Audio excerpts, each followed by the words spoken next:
It started out like any other vacation, or so I thought. A week away at the seaside, just me and my wife, Anna. We'd been together for over 7 years, and while the spark had faded a bit here and there, I always thought we were solid. You know, the kind of relationship that's built on shared history and familiarity. It wasn't perfect, but it was ours. I guess that's why I never saw it coming. We arrived at the coastal town late in the afternoon, just in time to watch the sun dip below the horizon. It felt like the perfect place to reconnect, to forget the stresses of our daily lives. The air was thick with the scent of salt water, and the waves crashing against the shore seemed like they were whispering, urging us to relax. That evening, we had dinner at a little restaurant by the beach. It was quaint, with a few tables outside, overlooking the water.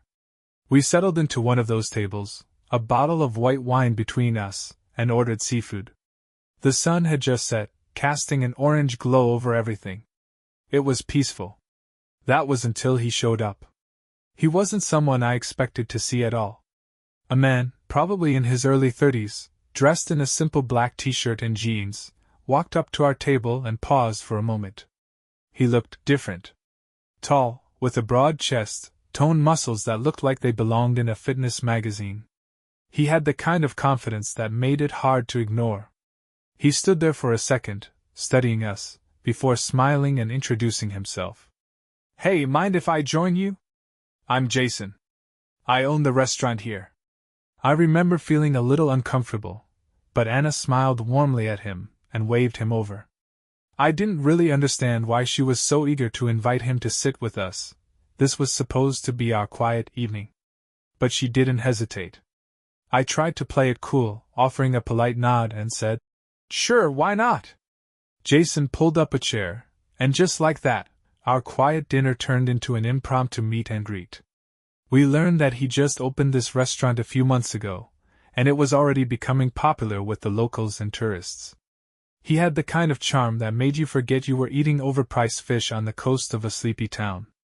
Anna laughed at his jokes, and I could tell she was really engaging with him. He had that magnetic presence, and as I watched them, I felt this odd tension starting to build. It wasn't like Anna to be so animated around strangers, and Jason's easygoing vibes seemed to draw her in. She didn't laugh like that around me anymore. Not in a long time. I tried not to let it get to me. Maybe I was just being paranoid. I mean, it was harmless, right? Jason was a business owner. He was just being friendly. But the more I watched them interact, the more I couldn't shake the feeling that something was off. He was young, fit, and confident. And I was none of those things. I wasn't old, but I had my dad bod going on, and it made me wonder, was I still enough for her? After about an hour, Jason excused himself to check on something inside the restaurant, and Anna turned to me with that familiar smile, the one that made my heart flutter all those years ago. "Isn't he nice?" she said. "Such a great guy, huh?" I forced a smile. "Yeah, sure. He seems nice." But I didn't feel nice. I felt uneasy. And I couldn't quite place why. We finished our meal and left the restaurant, walking along the beach, but that nagging feeling didn't go away. It lingered, like a shadow at the edge of my thoughts. Something about Jason wasn't sitting right with me. As we returned to our hotel, I tried to shake it off. After all, we were on vacation. I didn't want to ruin the trip by being paranoid. But as we settled into bed that night, I couldn't help but replay the events over and over again in my head. Anna had been so enthusiastic around him. The kind of enthusiasm I hadn't seen in a long time. And as I drifted off to sleep, the last thing on my mind was Jason. But it wouldn't be the last time I thought about him. That was just the beginning, though. I had no idea that one encounter, one simple meeting with a stranger, would set off a chain of events that would unravel everything I thought I knew about my marriage, and about Anna. The next few days of our vacation felt like they were moving in slow motion. Anna seemed completely at ease, her energy bright, and her attention often drifting to her phone, checking messages, answering calls, things that weren't usual for her when we were supposed to be away from it all. I didn't make a big deal out of it at first. Maybe she was just catching up on work, even though I thought we agreed we wouldn't mix business with pleasure on this trip. But the more I watched her, the more I noticed a shift. She was spending a lot of time texting. I'd ask her what was going on, and she'd just smile and brush it off, saying it was just work. She told me a couple of times about clients she needed to meet up with or calls she had to take. I didn't push her too hard. After all, I trusted her. Or at least I thought I did. It was when we got back home that the changes started becoming impossible to ignore. Anna's business trips became more frequent. Every other week, sometimes more, she'd pack her bags and tell me she was flying out for work. She was in a new role at her company, traveling more than ever, which, on the surface, seemed reasonable. But there was something about it that felt off.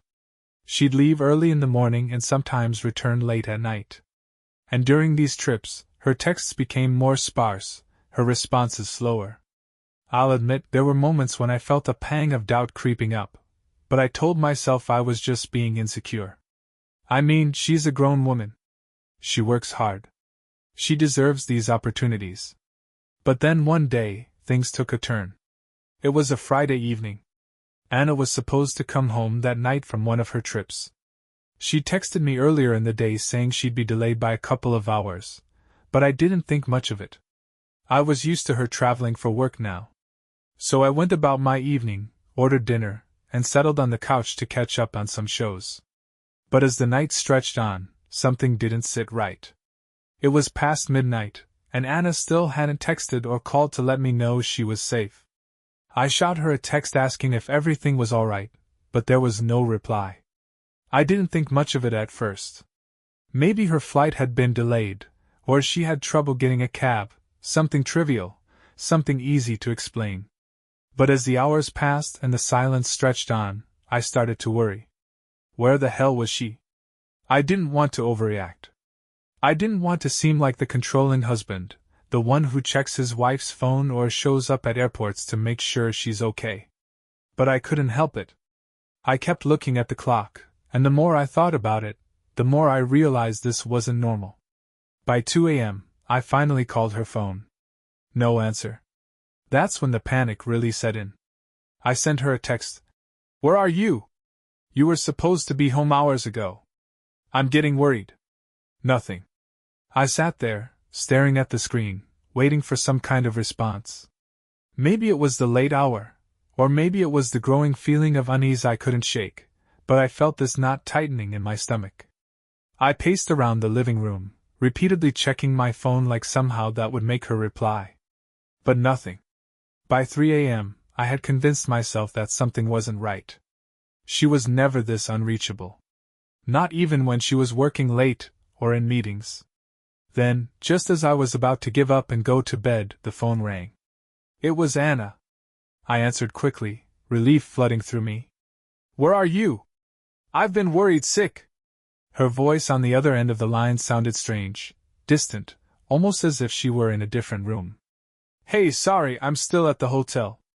The meeting went longer than expected. I'll be back tomorrow. I promise." It wasn't just the words that didn't add up, though. It was the tone, the way she said it. I could sense the hesitation, like she was hiding something. And the worst part? I couldn't shake the feeling that she wasn't where she said she was. Something about her story didn't add up. I asked her to text me once she was in her room. She promised she would, and I hung up the phone, my head swirling with questions. But when I checked my phone the next morning, there was no text. Nothing. That was when I knew something was seriously wrong. I couldn't put it off any longer. My wife was hiding something. And I had a sinking feeling I knew exactly what it was. The sudden urge to confront her was overwhelming. But I knew I needed more proof. I had to find out for myself. The following day, I decided I would take matters into my own hands. Little did I know, I was about to stumble onto a web of lies I never expected. But what came next? It wasn't just a discovery, it was a revelation that would change everything. I couldn't shake the feeling that something wasn't right. Every time I thought about Anna's voice on the phone, there was this nagging doubt that grew louder. It wasn't just the lack of a text or her odd tone, it was the feeling. You know that feeling when you know someone's lying to you, even if they're doing their best to cover it up. I spent the next day in a haze of suspicion. Work, chores, everything felt like it was moving in slow motion. I couldn't concentrate on anything because my mind kept going back to that phone call. And to the one thing that had been gnawing at me for days: the way Anna had acted around Jason, the restaurant owner from our vacation. It might seem trivial. After all, she barely knew him. But it was more than just him, it was her reaction. The way she'd been so taken with him, almost like she was completely different around him. It bugged me. I couldn't get that image out of my head. That afternoon, I made a decision. I was going to look at her phone. I know. It sounds wrong. A complete breach of trust. But I was desperate. And after everything that had been happening, I felt like I had no other choice. I needed to know what was going on, even if I had to cross a line to do it. I waited until she was out, at work, I assumed. I had the house to myself for a few hours. Her phone was sitting on the kitchen counter, face down. I took a deep breath and grabbed it. The lock screen was still the same, a picture of us from a vacation a few years ago, before all the stress started. I stared at it for a moment. Could I really go through with this? Then, before I could change my mind, I unlocked it. The first thing I noticed was how empty her messages were. She had a few texts from friends, but everything looked strangely business-focused. It felt off. But what really caught my eye was an unfamiliar number, one I didn't recognize at all. It wasn't the number that bothered me. It was the context. The messages were dated from the past few weeks, right around the time Anna had started traveling more. I opened one of the threads. It was Jason. The texts were harmless enough on the surface. Casual, friendly even. He was asking about a new restaurant dish he was trying to perfect, or how she was liking the local beaches. But as I scrolled back through the conversation, I saw something that stopped me cold. A message from Anna, sent late at night. Can't wait to see you again. It's been too long. The air left my lungs. I blinked at the phone, my hands suddenly shaking. My heart was racing, and my stomach felt like it had just dropped 100 feet. I kept scrolling. More messages. More flirty exchanges, including one where she sent a picture of herself by the beach. No context, just the picture. Jason responded with a string of fire emojis. I kept scrolling, not knowing what to expect but knowing that I had to see it all. And then I found it, something I wasn't prepared for. A call log. A missed call from Jason, followed by Anna calling him back, then a string of texts. I miss you. I froze. I had to stop myself from going into full-blown panic mode. There were so many questions running through my head. How long had this been going on? Was she really having an affair with him? Was this why she'd been so distant? Why she'd been traveling so often? I couldn't breathe. I felt like the walls of the room were closing in on me. This wasn't just about a harmless vacation flirtation anymore. This was real. And it was happening right under my nose. I wanted to scream. I wanted to throw the phone against the wall. But instead I sat there, frozen, staring at the screen. That's when my phone buzzed. It was Anna. Hey, I'm stuck in a meeting. I'll be late. Can you pick up dinner for me? I stared at the message for a long time, barely processing it. But all I could think was, she's lying. Again. And that's when I made a decision. I had to confront her. But I wasn't just going to ask her about Jason. I was going to make her tell me everything. I had the proof now. I wasn't going to let her lie to me anymore. But I had no idea what kind of storm I was about to unleash. Because sometimes, when you confront the truth, it comes with a cost you never saw coming. The stage was set. I had the evidence. I had all the pieces.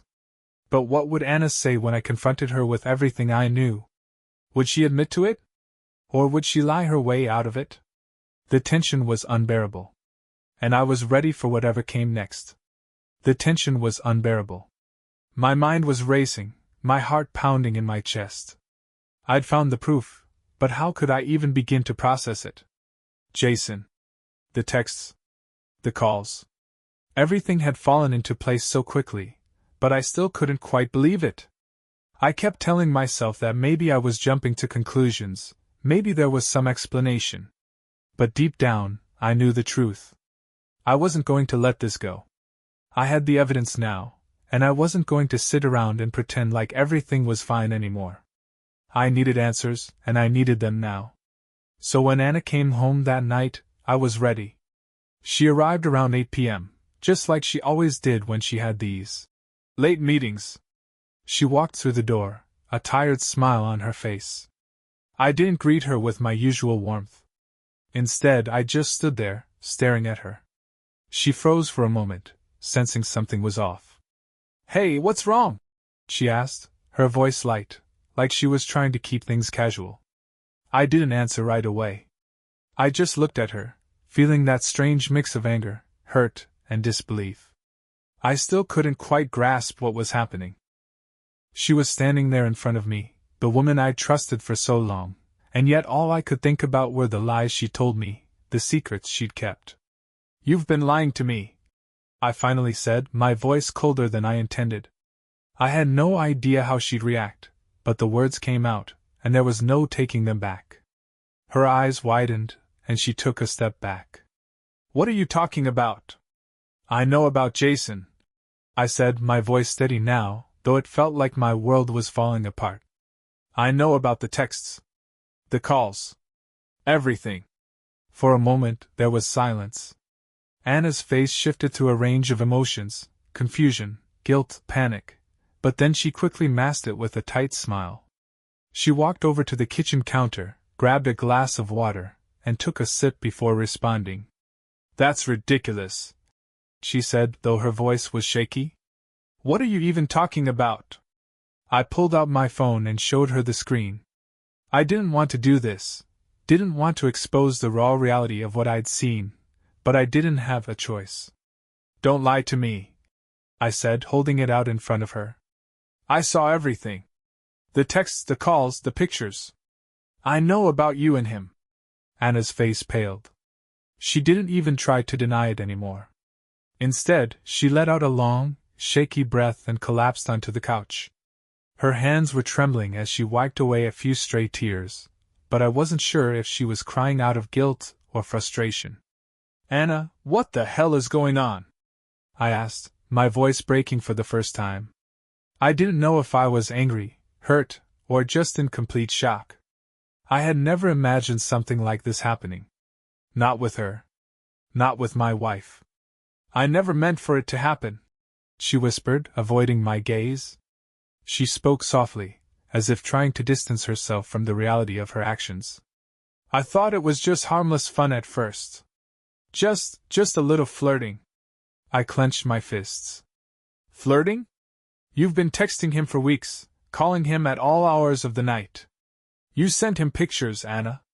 "Pictures?" She squeezed her eyes shut, clearly ashamed. But there was something else there, too, something darker, something that made me feel like I had no idea who this woman really was anymore. "I didn't want to hurt you," she said quietly. "But when we were on vacation, I don't know. Jason, he's different.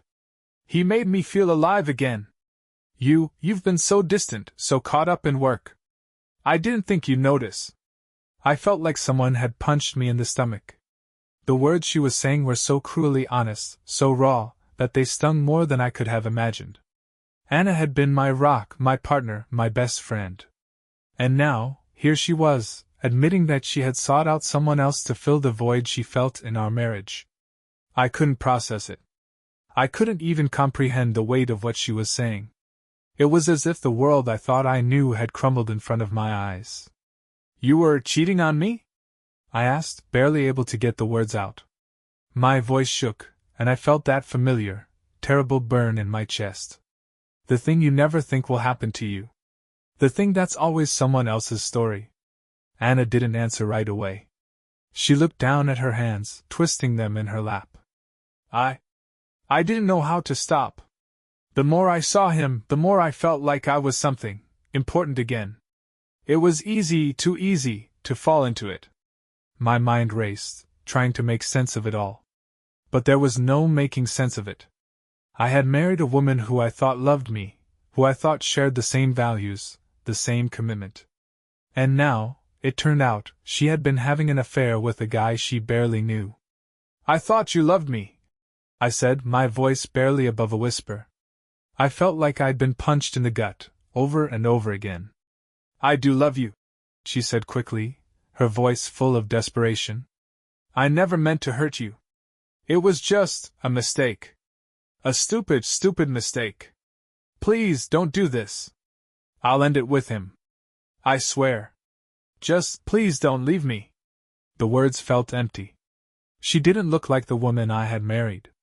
She didn't sound like her either. I stood up, my hands shaking with a mix of anger and disbelief. "I need some time to think about this," I said, turning away, not able to look at her anymore. The silence that followed was deafening. It hung in the air between us like a thick fog, and I knew in that moment that something had broken, something deep, something irreparable. But as I stood there, barely holding myself together, I realized that this confrontation was just the beginning. What would happen next? Was I supposed to forgive her? Was it even possible? I didn't know the answer. But one thing was certain: I wasn't going to let this go easily. The ball was now in my court. I had all the proof I needed, but what was I supposed to do with it? Forgiveness? Revenge? I hadn't decided yet. But I knew one thing: the aftermath of this moment would change everything. The days that followed the confrontation were a blur. Anna kept apologizing, begging for my forgiveness, promising that she would end things with Jason immediately. She said all the right things, but the more she talked, the more hollow it all seemed. Words were cheap now, and I could hear the desperation in her voice, but there was something else, something I couldn't shake. The hurt was too fresh, too raw. I couldn't look at her the same way. I couldn't pretend that everything was fine after what she'd done. I spent most of the next day alone. I couldn't bring myself to talk to Anna. I needed space, time to process everything. I wandered around the house aimlessly, trying to distract myself, but it was impossible. All I could think about was the betrayal, the secret life she'd been living behind my back. The lies. The shame. I started to notice the small things I hadn't before. Little moments that had seemed insignificant but now felt like glaring signs of something wrong. The way she'd been distant lately. The times she'd gone out with friends, but didn't come home until late. The times she'd brushed me off when I asked about her day. She'd been withdrawing from me for months, and I had ignored it, convincing myself it was just the stress of work. But now, I realized it wasn't just work. It was something else entirely. I couldn't stop thinking about Jason either. The guy who'd walked into our lives like he owned the place. The man who made her feel alive again. He was everything I wasn't: young, fit, confident. Everything I used to be, before life caught up with me. I wasn't just angry at Anna for cheating on me. I was angry at myself, too. Angry that I'd let her get so far away from me without even noticing. But now it was time to make a decision. I had two choices. I could forgive her, try to rebuild, try to salvage what was left of our marriage, or I could walk away. But something inside me told me I couldn't go back. Not this time. That night, Anna sat me down again, her face puffy from crying. Her eyes were red, like she hadn't slept in days. She was still wearing the same expression she'd had when she first confessed, the one of guilt, the one that tried to mask the truth.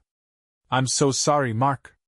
I can't even begin to tell you how much I regret what I did," she said, her voice shaky.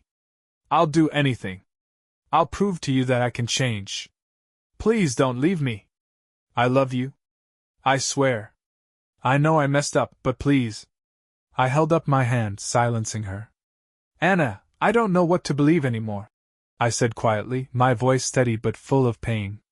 "You say you're sorry, but I've heard those words too many times. And I've seen the way you look at him, the way you talked about him. You don't even look at me the same way anymore."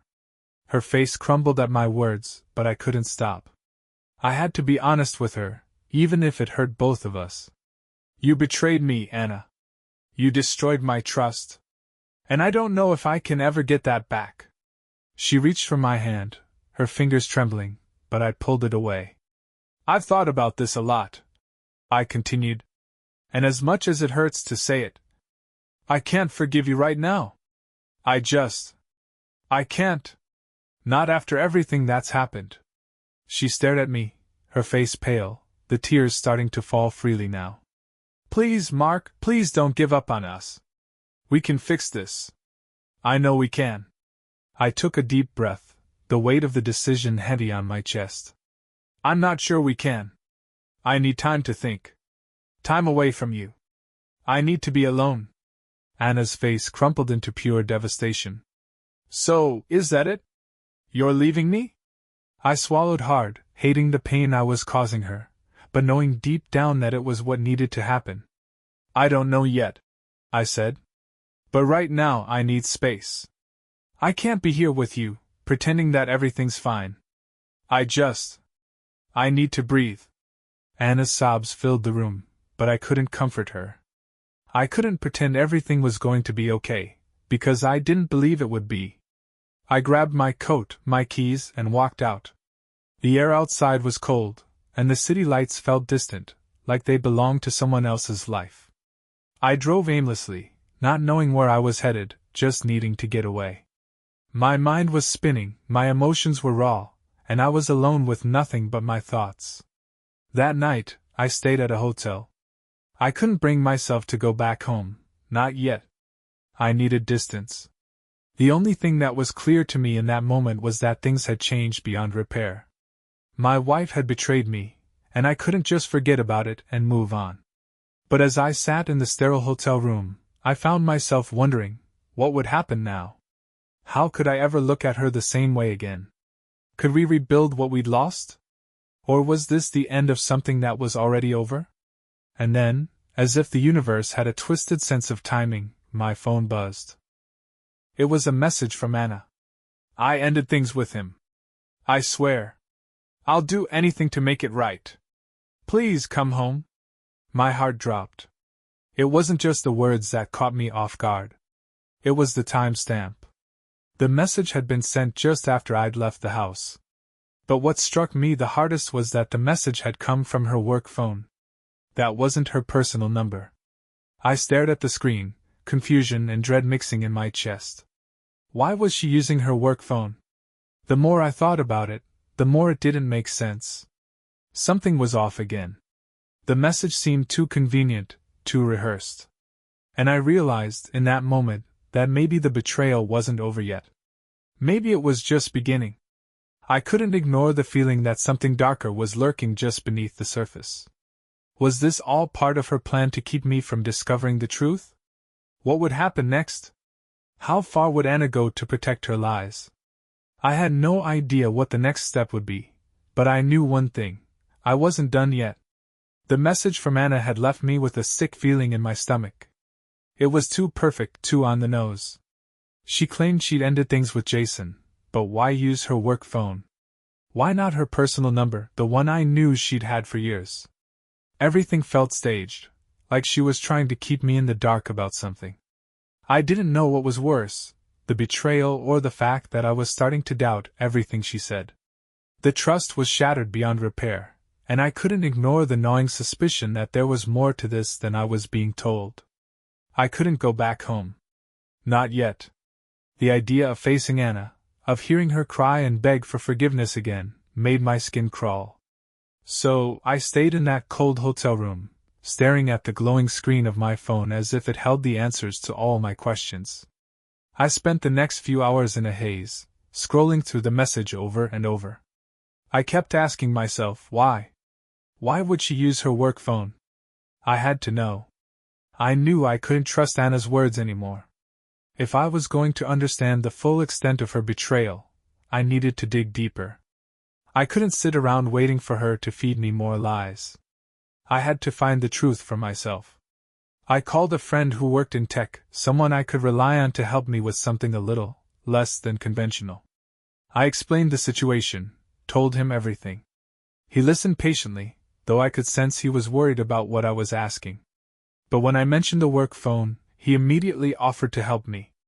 Within a couple of hours, he had a plan. The next morning, I met him at a cafe. He handed me a small device, nothing fancy, but it was exactly what I needed. It would allow me to extract the call logs, messages, anything from Anna's work phone. This wasn't something I was proud of, but I had to know the truth. I couldn't live in the dark any longer. I felt a weird mix of guilt and determination as I set out to gather the information. I knew I was crossing a line, but what had Anna done?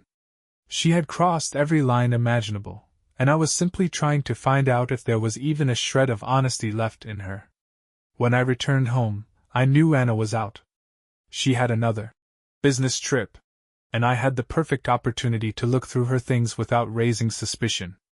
I took the work phone from her bag and went to the living room, where I set up the device my friend had given me. It didn't take long before I was in messages, emails, call history. Everything was at my fingertips. The first thing I did was check the call logs. There were a few normal work calls, but then, there it was. A number I didn't recognize, several calls in the past few weeks, some of them lasting long into the night. I wasn't surprised to see that it was Jason's number. But then I saw something that made my blood run cold. A text message that had been sent just a few hours ago. It wasn't from Anna, but from Jason. The text read, "I miss you. I'll be waiting for you tonight. Don't keep me waiting, baby." My hands were shaking as I stared at the words. The text had been sent while Anna had supposedly been at work, while she claimed she was ending things. How could she have sent me that message saying she'd ended it with him when, just hours earlier, Jason was still calling her, texting her with the same level of intimacy? That wasn't an "I miss you" from someone trying to break things off. That was a man who still thought he had her. I scrolled back through the messages. The conversations between them weren't filled with regret or guilt.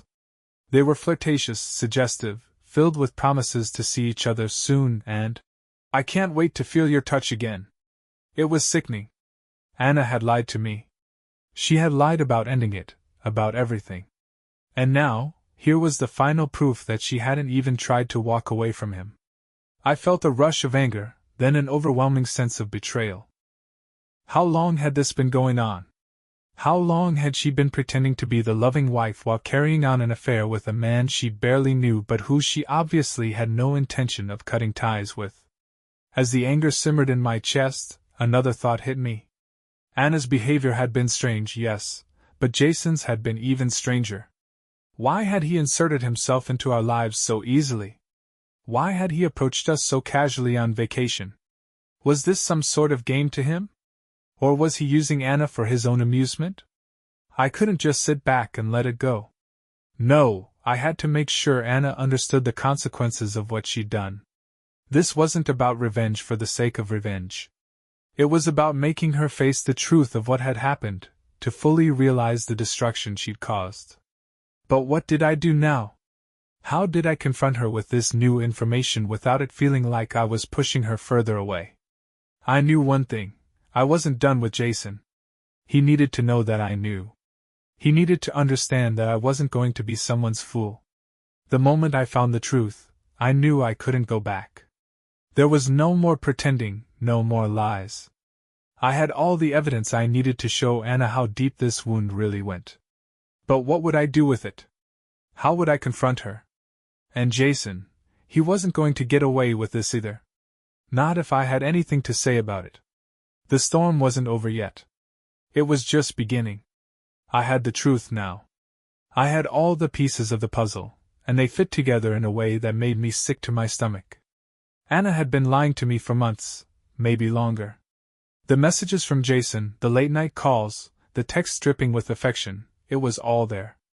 It was clear now that she wasn't just going through a phase or struggling with her own feelings. This was something much darker.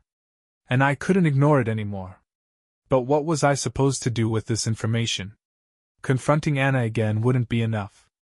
She'd already begged for my forgiveness, already promised to end things with Jason. And I had heard those promises before. But this time, I was done with the words. Words were empty. I wanted action. The idea that I could just let this go was unthinkable now. How could I? How could I go back to being the same person I was before I knew everything? Before I knew that she hadn't just cheated on me, she had been deceiving me, manipulating me, for who knows how long. But there was one thing I hadn't considered, Jason. I kept coming back to him, the restaurant owner from our vacation. The guy who had waltzed into our lives without so much as a second thought, and apparently, had been playing a much bigger role in all of this than I'd originally realized. How long had he been plotting this? How long had he been part of their little secret? I needed to confront him. To make sure he knew that I wasn't some passive, clueless husband. I wasn't just going to let him walk away with no consequences. The next day, I found out where Jason worked, his restaurant, the one he'd been bragging about during our vacation. I hadn't forgotten the name. I didn't want to think of it as revenge. I didn't want to think of it as some angry husband demanding answers. I just needed to look him in the eye. I needed to see if he had the courage to admit what he'd done. I went there, alone, determined to face him. The restaurant was as trendy as I'd imagined, the kind of place that looked like it belonged in a glossy magazine. I walked in, my jaw clenched, and I approached the bar where Jason was talking to a couple of customers. The instant he saw me, his face shifted. He knew exactly who I was. I leaned in close, so only he could hear me, and said the only thing that felt right. "I know what you've been doing with my wife." Jason froze for a second, his smile faltering. But then he recovered quickly, brushing a hand through his hair like it was no big deal. "Oh, you're Anna's husband, right?" he said, his voice smooth, casual. "Look, man, this really isn't what it seems."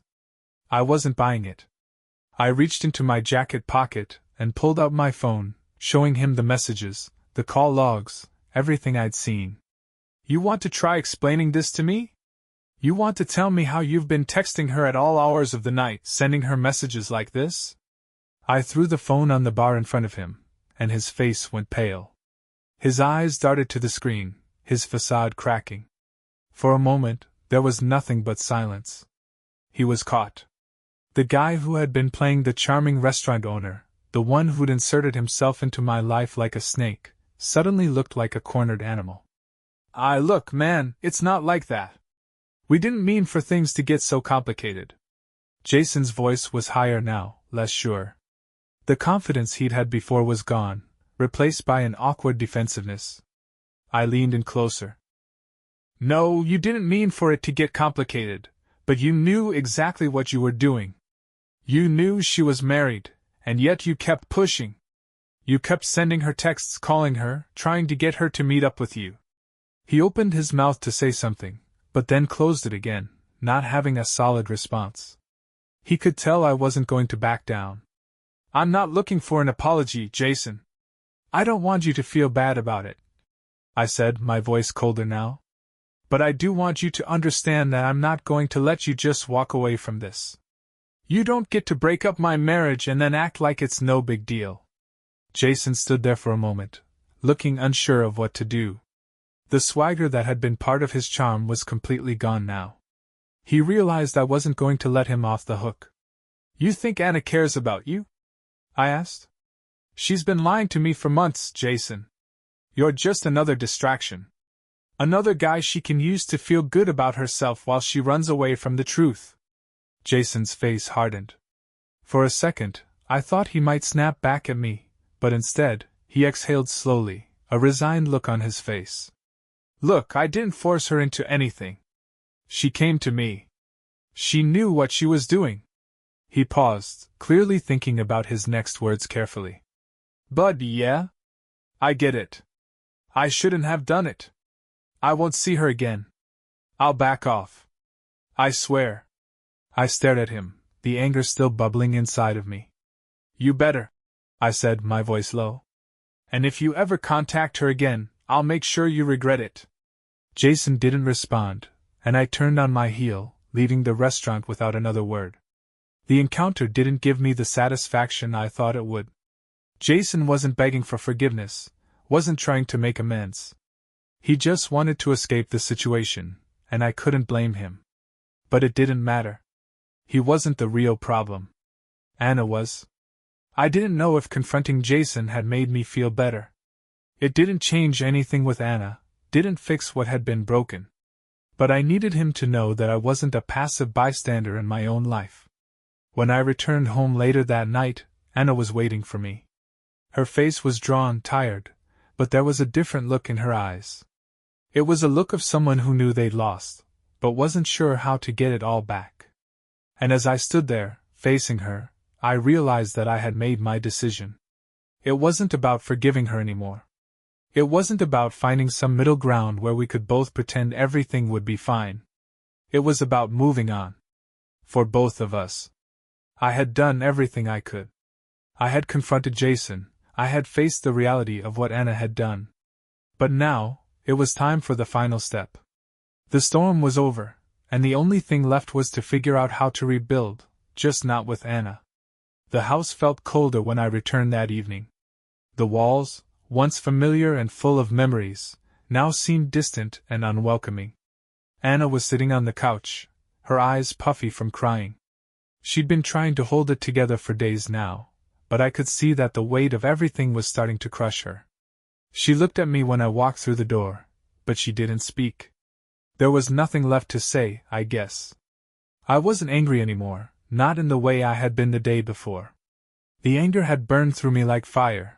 But now there was only exhaustion and resignation. I felt empty. I stood in the doorway for a moment, just looking at her. She'd been the love of my life, the woman I thought I would grow old with. And now, after everything that had happened, I realized I couldn't even look at her the same way. The trust was gone. The love, the warmth, the connection that had once bound us, it was all gone. It had been replaced by lies, betrayal, and a hollow version of the woman I thought I knew. Mark, she whispered, her voice trembling. Please, I'm sorry. I've done everything wrong. I don't know what happened. I love you, please don't leave me. Her words were soft, pleading, but they fell on deaf ears. I had heard them all before, hadn't I? I had listened to her apologies for days now, but I had already made up my mind. There was nothing left to salvage. I sat down on the chair opposite her, the silence between us stretching on until it felt unbearable. Finally I spoke. I can't do this anymore, Anna. Her eyes widened. What do you mean? I've ended things with him. I've cut all contact. I swear I'll prove it to you. Just give me a chance. I shook my head slowly. No. It's not just about him anymore. It's about us. It's about everything that's happened. You've been lying to me for months. You let me believe everything was fine, and then you go behind my back. I can't trust you anymore, Anna. And I can't keep pretending like I can. She started crying again, harder this time. I could see her body trembling as she sobbed, but I didn't know what to say. I didn't want to comfort her. I didn't want to hold her. I wanted to feel anger, to scream at her. But the truth was, there was nothing left. I had already given everything I could. I had stayed, I had tried, but it wasn't enough. Why? She asked, her voice breaking. Why can't you forgive me? I'll do anything. I can't lose you. I looked at her one last time, the woman who had once been my best friend, my partner, the one I had dreamed of spending forever with. And yet, now I couldn't imagine a future with her anymore. The vision of us, walking through life side by side, had vanished. It had been replaced with the harsh reality of her betrayal, and I knew there was no going back. Because it's not just about forgiveness. It's about the fact that you don't respect me anymore. You didn't respect our marriage. And the worst part is that you didn't even think about what you were doing until you were caught. I'm not going to be your second choice, Anna. I won't stay in a marriage where I'm nothing but an afterthought. She looked at me as if she had been slapped, her face going pale. But even then, she didn't get it. She couldn't. I thought we could work through this. She whispered, almost to herself. I thought so too, I replied softly, standing up from my chair. But I can't live in a relationship that's built on lies. I need more than this. We both do. I turned and walked toward the door, not looking back. I could hear her sobs behind me, but I didn't stop. I couldn't. I grabbed a few things from the bedroom, some clothes, and the bare minimum I needed to keep going. The rest, I would leave behind. It didn't matter anymore. There was nothing here for me. Not anymore. Anna called out to me one last time as I walked out the door. Please, please don't leave me. We can fix this. I love you. Please. But I didn't respond. I didn't even turn around. I stayed with a friend that night, but the next day, I found an apartment. I had no idea what I was going to do next. I didn't know how to rebuild my life, how to move forward, but I knew I had to start somewhere. I wasn't the man I had been a week ago. The man who thought he could trust his wife, the man who believed that love could overcome anything. The man I was now was someone who had to rebuild from scratch. Someone who would never look at relationships, or love, the same way again. And maybe that was a good thing. Maybe the man I'd been had been too naive, too trusting. Maybe this was the reality check I needed. As for Anna, I didn't know what would happen to her. I didn't care anymore. I'd done everything I could. I had confronted Jason, I had listened to her pleas, I had given her every chance to fix it. But she hadn't. And I couldn't keep punishing myself for her mistakes. The hardest part wasn't leaving her, it was realizing that the woman I'd loved for so long didn't exist anymore. Not in the way I thought she did. Over the next few weeks, I found a new rhythm. I kept myself busy, focusing on work, spending time with friends, and slowly rediscovering who I was without her.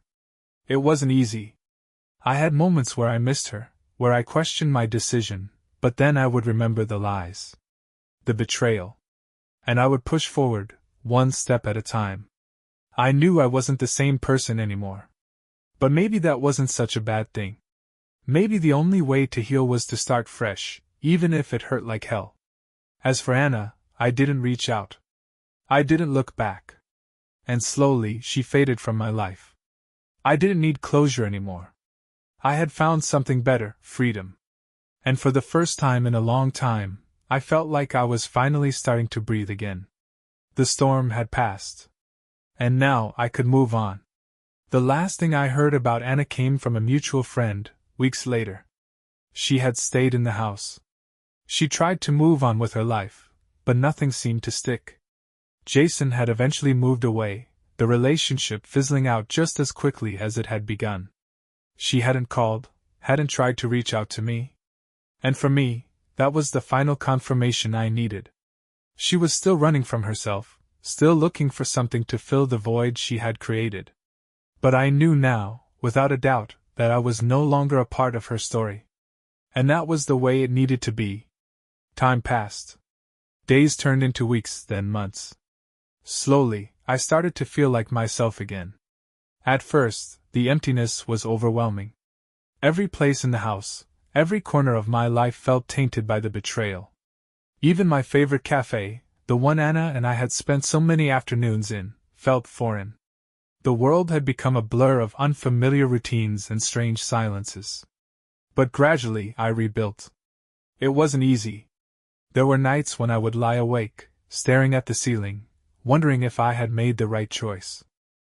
Had I given up too easily? Could I have tried harder? But then I would remember the way Anna had looked at me during that last confrontation, the desperation in her eyes as she realized I wasn't coming back, that the love I had once given her was gone. And the truth settled in, I couldn't fix this. It was beyond repair. What we had was broken, and it wasn't something I could simply glue back together. So I focused on myself. I started exercising again, something I had let slip during those last months of our marriage. I spent time with friends, laughed more than I had in ages, and began to find a rhythm that felt like me again. It was small steps, but each one felt like a victory. But the hardest part wasn't the physical space I had created between Anna and me. It wasn't the new apartment, the new routine, or the empty spot on the couch where she used to sit. It was the mental space. Learning to trust again, learning that not every person who smiled at me, who showed kindness, was going to let me down. I tried dating again after a while.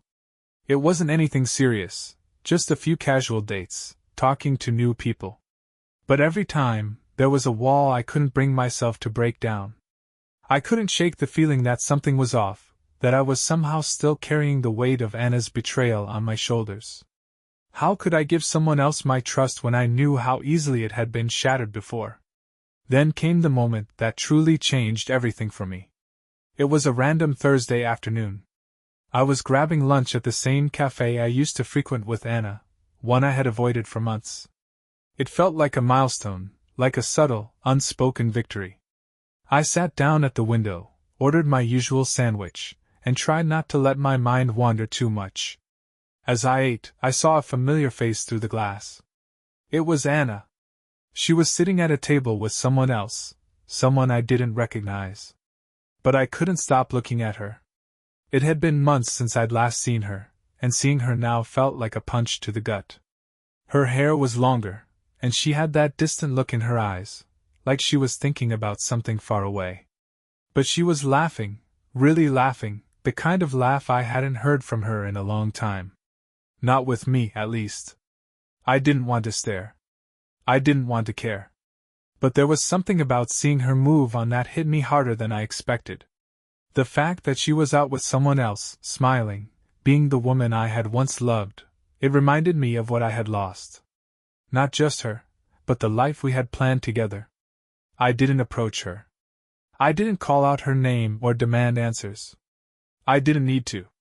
I knew deep down that seeing her there wasn't the closure I had been hoping for. It wasn't the validation I needed.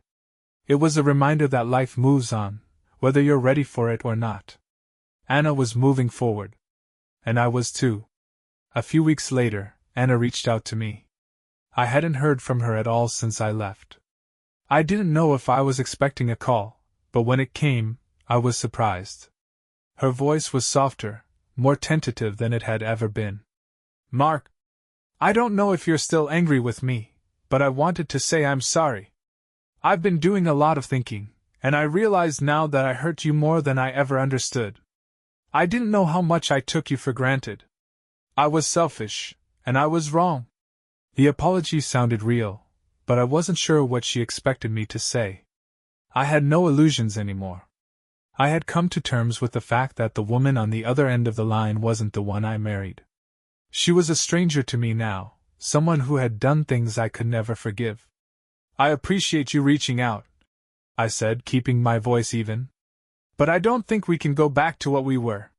You've made your choices, Anna. And I've made mine." There was a long pause on the other end of the line. "I understand," she said softly. "I really hope you find happiness, Mark. I'm sorry." And just like that, the conversation ended. No more drama. No more tears. No more regrets. It felt almost anticlimactic. In the weeks that followed, I did the only thing that made sense. I kept moving forward. I kept building my new life, brick by brick, moment by moment. Slowly, the anger faded. The resentment died down. I had taken control of my own story, and for the first time in months, I started to believe I was stronger than the pain Anna had left behind. I never did get a definitive answer to why she cheated, why she had fallen into Jason's arms, why she had chosen to throw away everything we had built. And to be honest, I didn't need to know. The answer, if it existed, didn't matter anymore. What mattered was that I was free. I was no longer bound by someone else's mistakes. I was no longer chasing a dream that didn't belong to me anymore. And in the end, that was the only thing that really mattered. Months later, I found myself in a new place, emotionally and physically. I wasn't looking for someone else, but I wasn't running from the idea of it either. I was learning to live for myself, to appreciate the things I had once overlooked. The world felt bigger now, and I felt smaller in the best possible way, like a weight had been lifted. Anna's name still occasionally crossed my mind, but I no longer felt the sharp pang of betrayal. The bitterness was gone. She had her life, and I had mine. And for the first time in a long time, I realized that was enough. It took a long time to get here. It took a lot of pain, a lot of healing. But the journey had finally brought me to a place where I could look forward, rather than backward. And as I walked through life, I learned that sometimes you have to let go of what you thought you knew, of what you thought you wanted, in order to embrace the person you're meant to become. I had finally found my peace. It's funny how life works sometimes.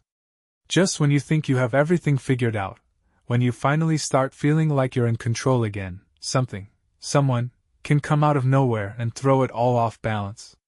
Months had passed since Anna and I last spoke. I'd settled into my new life, adjusting to the quiet rhythms of living alone. I was getting better, focusing on my career, hanging out with friends, and finally not feeling the weight of the past. I had forgiven myself for staying in a relationship too long, for not seeing the signs, for not walking away sooner. I was learning to love the version of myself that had survived, the one that could still laugh, still feel joy, even after everything that had happened. Then, one Thursday evening, I received a message that knocked me off my feet. It was from Anna. I hadn't expected it. In fact, I'd gotten so used to living without her, without the chaos of her presence in my life, that I had completely let go of the idea that she might ever try to reach out again. Her message was simple, but the words hit me like a ton of bricks. "Mark, I need to talk to you. It's important." My first instinct was to ignore it. I had moved on. I had built a new life for myself. I didn't need to reopen that chapter, not now, not after everything. But something inside me, maybe curiosity, maybe just a lingering sense of unfinished business, made me respond. "Why now?" It took her a few hours to reply, and when she did, her message was short and unsettling. "I'm not okay, Mark. And I don't know who else to turn to." I stared at my phone for a long time, processing her words. Part of me felt a flicker of sympathy. After all, she had been my wife for years. But another part of me, one that had learned to protect itself, wanted to walk away. I had no reason to help her anymore. She'd made her choices. And yet, I couldn't ignore it. "Where are you?" I typed, before even realizing I had made the decision to meet her. It was a decision I would soon regret. But in that moment, I thought it was the right thing to do. We met at a quiet cafe downtown. When I saw Anna sitting by the window, I was struck by how different she looked. She was thinner, her face drawn and pale, like she hadn't been taking care of herself. The confident, carefree woman I once knew seemed to have vanished, replaced by someone fragile and broken. She looked up as I approached, her eyes wide and vulnerable. "Mark," she whispered, standing up quickly. "I didn't think you'd actually come." I didn't know what to say, so I sat down across from her and waited. She didn't waste any time. "I've made a mess of everything," she said, her voice shaking. "I don't even know where to start. But I need your help." I raised an eyebrow, not sure I had heard her correctly. "My help? Please, just let me explain," she pleaded. She hesitated, then looked at me with a pained expression. "It's Jason. He's gone." The words didn't make sense at first. I blinked, trying to process what she was saying. "Gone? What do you mean, gone?" Anna swallowed hard, a tear slipping down her cheek. "He died, Mark. He's dead." I felt a chill sweep over me. I wasn't sure how to react. Jason? The man who had been the source of so much pain? I hadn't thought about him in months. I had pushed him out of my mind along with everything else that had happened. But hearing that he was dead? It was like a punch to the gut. "How?" I asked, my voice flat, though I was struggling to keep it that way. "It was a car accident," she said, her voice breaking. "He was on his way to meet me. He was supposed to come here, to see me, and he didn't make it. He died before he even got to me." I sat back in my chair stunned. The man who had come into my life uninvited, who had destroyed my marriage, was now gone. And Anna was sitting in front of me, devastated. I had no idea how to process it. I had no idea what to say. She looked at me desperately, like she was waiting for some kind of response. But all I could do was shake my head. The sadness on her face was so real, so raw, but it didn't change the fact that she had betrayed me. She had betrayed us, and Jason had been a part of that. "I don't know what I'm supposed to do now," she whispered, her eyes filled with guilt and regret. "I've lost him. And I've lost you. I've lost everything, Mark." I wanted to feel something, anger, relief, even sympathy, but I didn't feel anything. Not the way I thought I would. Instead, I just felt numb. This wasn't how I had imagined this moment would go. This wasn't the closure I had expected. "Why are you telling me this?" I asked, my voice barely a whisper. "What do you want from me?" She looked away, ashamed. "I don't know. I guess I thought maybe I could find some kind of peace. I thought maybe you could help me understand what I did, what happened. I need to know if I'm ever going to be okay again." I stared at her, not sure how to answer. I wasn't her counselor. I wasn't the person she should be turning to. She had made her choices, and I had moved on. I had started to rebuild my life, piece by piece, and I didn't need her dragging me back into the past. But still, something in her voice tugged at me. Maybe it was the pain, or maybe it was the part of me that had once cared so deeply for her. "I can't fix this for you, Anna," I said slowly, the words feeling heavy in my mouth. "I can't undo what happened. I can't change the past. But I hope you find peace. For yourself." She nodded, tears streaming down her face now. "I know. I don't deserve your forgiveness. I know I hurt you beyond repair. But I just needed to tell you. I needed you to know." I didn't say anything more. There was nothing left to say. Anna had come to me looking for something, maybe forgiveness, maybe closure. But what she needed most was to face the consequences of her actions. To face the reality of everything she had done. And I wasn't the one who could provide that for her anymore. I stood up and turned to leave, but before I could walk away, Anna called out to me. "Mark, I'm sorry. For everything. Truly." I nodded, the words feeling distant now, hollow even. "Goodbye, Anna." And I walked out of the cafe, my heart a little heavier than before. But I knew one thing for sure, that chapter of my life was finally closed. It was over. For good.